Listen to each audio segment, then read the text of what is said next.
Oh, come on, guys. Are you not entertained? I said aloha! Aloha! Mahalo. There's that spirit. Now, welcome everyone to the Imu Amphitheater. My name is Cousin Tektonga Ata'ahua o Te Arangi.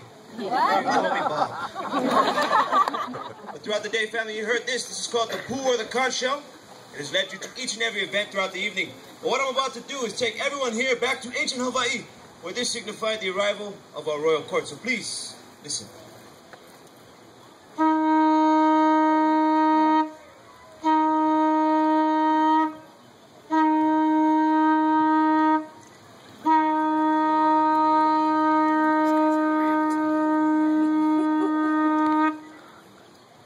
Now the man who led out this royal procession holds within his hand what is called our pulolo. This is our sacred staff. It is with this staff he created a dividing line between the commoners and the divine.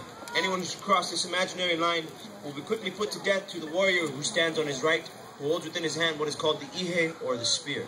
And directly behind him and to my left, this is our red and yellow feathered staff known as the kahili. This is the emblem or symbol of royalty. And there I present to you our king and queen dressed for you in the ancient ruling colors of red and yellow. Once again, family, that is our royal court procession. So at this time, please put your hands together, make a little bit of noise. We're going to welcome us some lovely hula maidens to share with us a little bit of hula.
Sharing with us, Hey Hawaii.